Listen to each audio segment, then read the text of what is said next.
Assalamualaikum warahmatullahi wabarakatuh. Di sini saya akan menjelaskan tentang apa itu organisasi dan arsitektur komputer. Yang pertama itu arsitektur dan organisasi.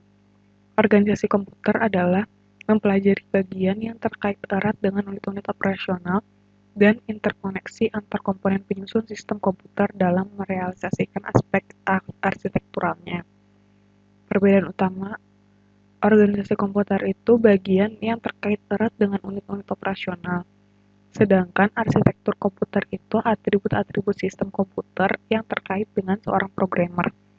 Jadi, arsitektur komputer ini merupakan rencana dari deskripsi fungsional dari kebutuhan bagian perangkat keras yang didesain, baik itu kecepatan proses dan sistem interkoneksinya. Maka dalam hal ini, implementasi perencanaan dari masing-masing bagian akan lebih difokuskan terutama mengenai bagian CPU yang akan bekerja dan mengenai cara pengaksesan data dan alamat dari memori cache, RAM, ROM, cakram keras, dan lain-lain. Contoh dari arsitektur komputer ini adalah arsitektur von Neumann, CISC, RISC, dan lain-lain. Untuk organisasi sendiri, sebagai contohnya itu, apakah suatu komputer perlu memiliki instruksi pengalamatan pada memori merupakan masalah rancangan arsitektural. Apakah instruksi pengalamatan tersebut akan diimplementasikan secara langsung ataukah melalui mekanisme change adalah kajian organisasional. Nah, jika organisasi komputer mempelajari bagian yang terkait dengan unit-unit operasional dan hubungan antar komponen sistem komputer dan interkoneksinya yang merealisasikan spesifikasi arsitektural. Contoh dari organisasi itu sendiri adalah teknologi hardware, perangkat antarmuka atau interface, teknologi memori, sistem memori, dan sinyal-sinyal kontrol. Yang kedua itu struktur dan fungsi utama komputer. Terdapat 4 struktur utama dalam komputer, yaitu CPU, memori, I atau O itu bisa disebut dengan input atau output, dan sistem interconnection. Untuk melihat gambarannya, itu bisa dilihat di sebelahnya. Dan untuk pengertiannya itu, CPU itu berfungsi sebagai pengontrol operasi komputer dan pusat pengolahan fungsi-fungsi komputer. Kesepakatannya itu, si CPU ini cukup disebut sebagai prosesornya saja gitu. Dan memori itu seperti yang kita tahu pada umumnya, memori itu berfungsi sebagai tempat penyimpanan data. Sedangkan I atau O atau bisa juga disebut dengan input atau output berfungsi sebagai memindahkan data ke lingkungan luar atau perangkat lainnya. Dan sistem interconnection itu fungsinya itu sistem yang menghubungkan CPU, memori utama, dan input atau outputnya tersebut. Fungsi komputer terdapat 4 buah, yaitu yang pertama itu pengolahan data, yang kedua penyimpanan data, yang ketiga pemindahan data, dan yang terakhir itu kontrol. Fungsi komputer itu harus dapat memproses data. Representasi data di sini tuh bermacam-macam. Akan tetapi nantinya tuh data itu tuh harus disesuaikan dengan mesin pemrosesnya. Dalam pengolahan data, komputer memerlukan unit penyimpanan sehingga diperlukan suatu mekanisme penyimpanan data. Nah, walaupun hasil komputer digunakan saat itu, setidaknya komputer memerlukan media penyimpanan untuk data prosesnya. Jadi dalam interaksi dengan dunia luar sebagai fungsi pemindahan data, diperlukan antarmuka atau interface, sehingga proses ini tuh dilakukan oleh unit input-output, dan perangkatnya disebut peripheral. Nah, di saat interaksi dengan perpindahan data yang jauh atau dari remote device, komputer melakukan proses komunikasi data mengilustrasikan operasi-operasi komputer tersebut. Yang ketiga itu struktur CPU. Jadi struktur CPU itu terlihat oleh struktur utamanya ya. Yaitu tuh yang pertama tuh ada control unit, yang kedua ada arithmetic and logic unit atau bisa kita singkat dengan ALU, register dan CPU interconnection. Nah, sudah bisa dilihat gambarannya seperti di sebelah ini. Jadi si control unit itu tuh berfungsinya tuh untuk mengontrol operasi CPU dan mengontrol komputer secara keseluruhan gitu loh. Nah, untuk arithmetic and logic unit atau bisa kita singkat dengan ALU, itu tuh berfungsi untuk membentuk fungsi-fungsi pengolahan data komputer. Untuk register itu tuh fungsinya itu sebagai penyimpanan, tempat penyimpan internal bagi CPU. Dan CPU interconnection itu berfungsi untuk menghubungkan seluruh bagian dari CPU tersebut. Nah, yang keempat ini kita akan membahas evolusi komputer. Jadi, sebelum tahun 1940 itu, pada tahun 1617, John Napier itu mengemukakan perhitungan logaritma dan menemukan alat yang disebut tulang Napier atau Napier's bones. Blaise Pascal mencipta mesin perhitungan mekanikal pertama pada tahun 1642. Mesin ini beroperasi dengan menggerakkan gear pada roda. Pascal juga telah banyak menyumbang ide dalam bidang matematika. Pada tahun 1816, Charles Babbage membuat The Difference Engine. Mesin ini bisa menyelesaikan masalah perhitungan matematika seperti logaritma secara mekanikal dengan tepat sampai 20 digit. Howard Aiken memperkenalkan penggunaan mesin elektromekanikal yang disebut dengan nama Mark I pada tahun 1937. Untuk komputer generasi pertama itu ada ENIAC atau Electronic Numerical Integrator dan Kalkulator. Merupakan generasi pertama komputer digital elektronik yang digunakan untuk kebutuhan umum. GAM proposal ENIAC dirancang pada tahun 1942 dan mulai dibuat pada tahun 1943 oleh Dr. John W. Mauchly dan John Presper Eckert di Moore School of Electrical Engineering atau University of Pennsylvania, dan baru selesai pada tahun 1946. Jadi, ENIAC ini berukuran sangat besar. Nah, untuk penempatannya itu membutuhkan ruang sebesar 500 meter persegi. ENIAC ini juga menggunakan 18.000 tabung hampa udara, 75.000 relay dan saklar, 10.000 kapasitor, dan 70.000 resistor. Nah, ketika dioperasikannya, si ENIAC ini tuh membutuhkan daya listrik sebesar 140 kW dengan berat lebih dari 30 ton dan menempati ruangan 167 meter persegi. Nah, semua input dan output dilakukan melalui kartu plong.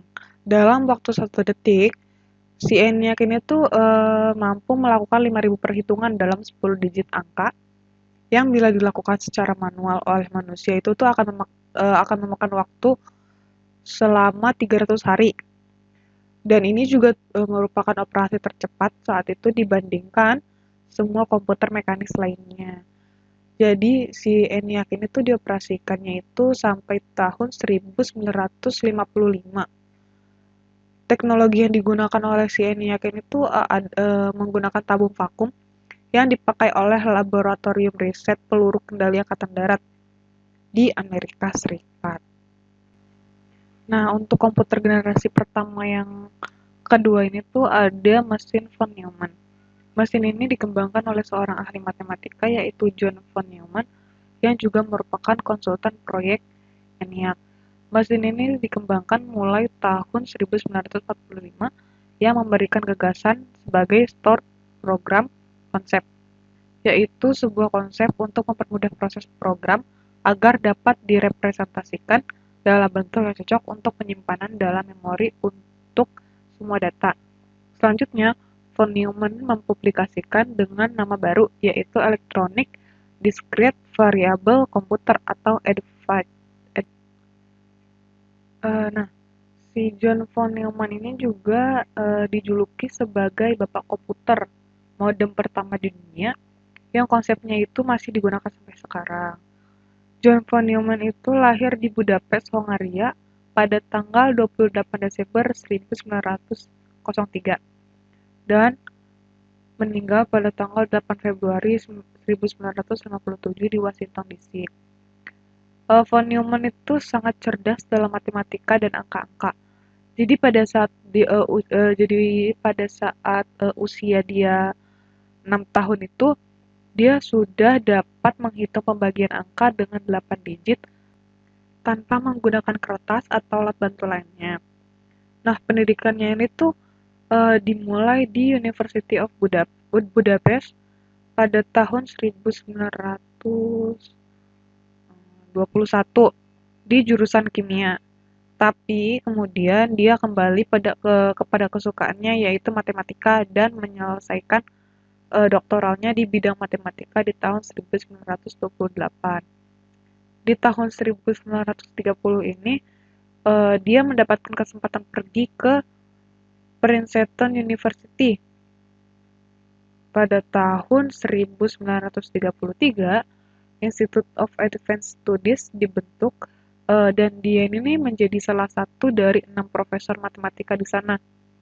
Nah, kemudian von Neumann ini kemudian menjadi warga negara Amerika. Nah, untuk komputer generasi pertama, yang ketiga ini ada komputer komersial pertama. Pada pertengahan tahun 1950, Univac ini nih mengalami kemajuan dalam beberapa aspek pemrograman tingkat lanjut sehingga merupakan komputer general purpose pertama yang didesain untuk menggunakan angka dan huruf dan menggunakan pita magnetik sebagai media input dan outputnya. Nah, inilah nih yang dikatakan sebagai kelahiran industri komputer yang didominasi oleh perusahaan IBM dan Sperry. Komputer Univac ini nih pertama kali digunakan untuk keperluan kalkulasi sensus di AS pada tahun 1951 dan dioperasikan pada tahun 1963. Kemudian lanjut ke komputer generasi kedua. Transistor merupakan ciri khas komputer generasi kedua. Bahan bakunya ini terdiri atas 3 lapis, yaitu basic, kolektor, dan emitter. Transistor merupakan singkatan dari transfer resistor, yang berarti dengan mempengaruhi daya tahan antar 2 dari 3 lapisan, maka daya yang ada pada lapisan berikutnya dapat pula dipengaruhi. Pada tahun 1960-an, IBM memperkenalkan komputer komersial yang memanfaatkan transistor dan digunakan secara luas mulai beredar di pasaran. Komputer IBM 7090 buatan Amerika Serikat merupakan salah satu komputer komersial yang memanfaatkan transistor. Nah, fungsi dari transistor ini apa sih? Fungsinya itu sebagai penguat sinyal. Jadi, sebagai komponen padat, transistor ini mempunyai banyak keunggulan. Misalnya nih, tidak mudah pecah, tidak menyalurkan panas, dan dengan demikian, komputer yang ada menjadi lebih kecil dan lebih murah. Nah, komputer ini juga dirancang untuk menyelesaikan segala macam pekerjaan baik yang bersifat ilmiah ataupun komersial. Karena kecepatan dan kemampuan yang dimilikinya menyebabkan IBM 7090 itu menjadi sangat populer. Terus komputer generasi kedua lainnya adalah IBM seri 1400, NCR seri 304, Mark IV dan Honeywell model 800. Nah, lanjut.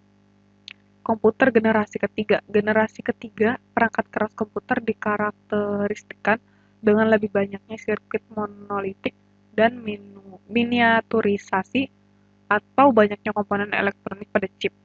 Untuk CPU, walaupun transistor dalam banyak hal mengungguli tabung vakum, namun transistor menghasilkan panas yang cukup besar, yang dapat berpotensi merusak bagian-bagian internal komputer.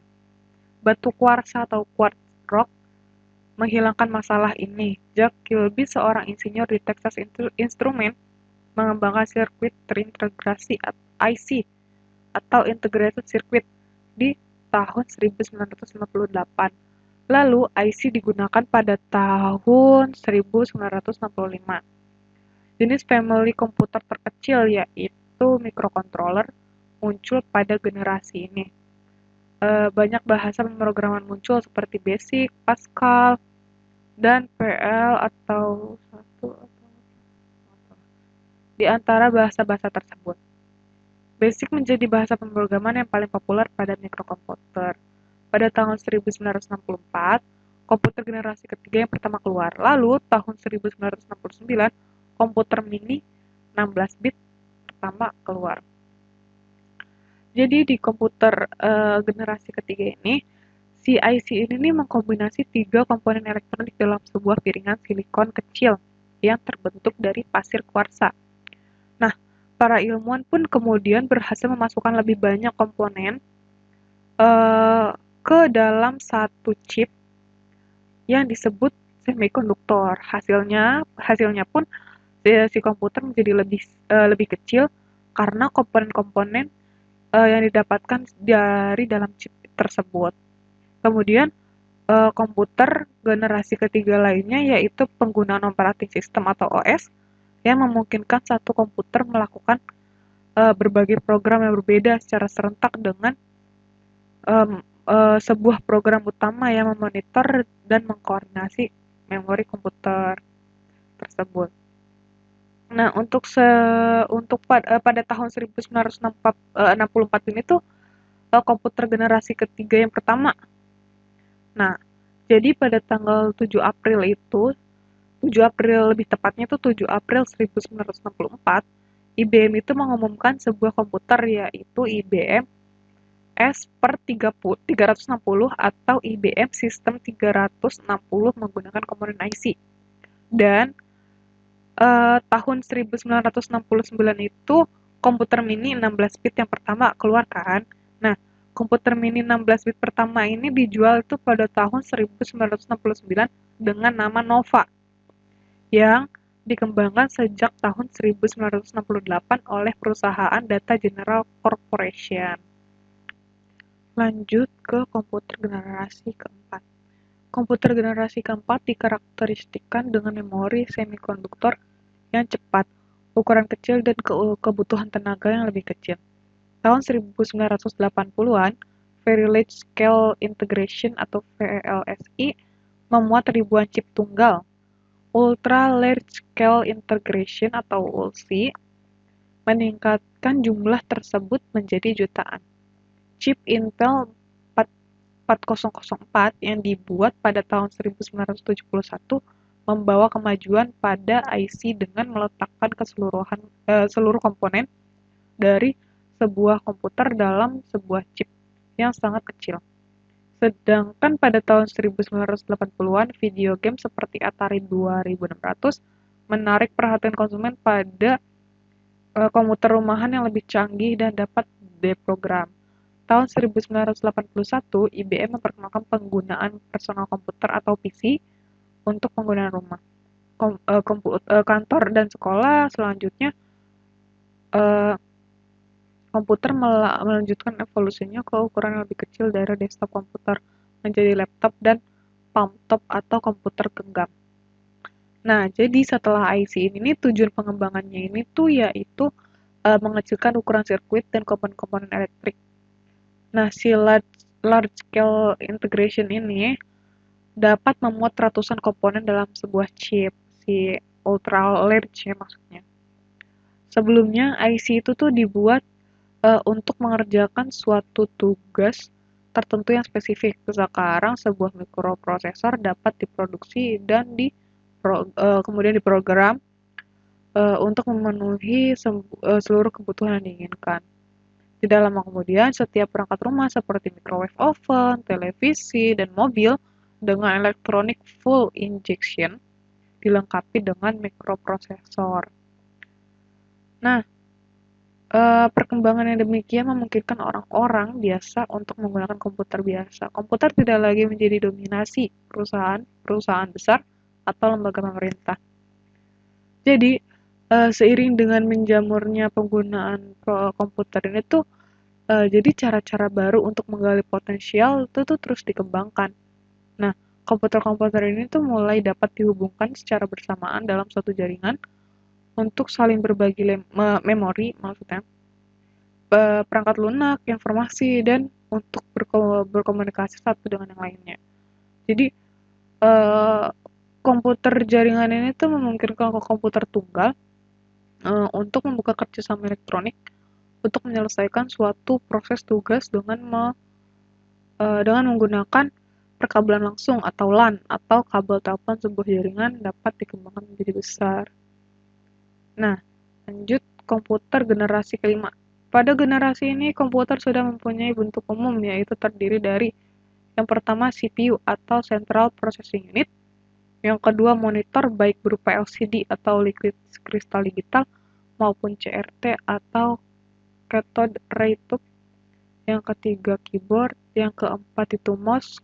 Nah, kebanyakan komputer pada generasi kelima ini dikembangkan fokus kepada hardware yang terdapat pada CPU agar bisa menyesuaikan dengan program maksudnya atau software yang dibutuhkan. Jadi komputer pada zaman sekarang ini sudah lebih canggih baik dalam segi kemampuan yang sudah berkembang sangat signifikan, bentuk yang sudah semakin disesuaikan dengan kebutuhan, dan juga sudah diperlukan di berbagai aspek. Jadi baik untuk bisnis maupun untuk kepentingan edukasi. Nah, namun tidak berarti bentuk dari sebuah personal komputer itu sendiri tidak berkembang. Nah, banyak juga yang mengembangkan sebuah personal komputer agar mobilitasnya dapat menyesuaikan kebutuhan kita. Jadi secara umum perkembangan komputer itu tuh dari masa ke sampai ke masa kini tuh dapat dilihat dari berkembangnya komponen si mikroprosesornya itu. Oke, terima kasih. Kurang lebihnya mohon maaf uh, terkait materi mungkin yang saya berikan kurang lengkap. Kurang lebihnya mohon maaf. Assalamualaikum warahmatullahi wabarakatuh.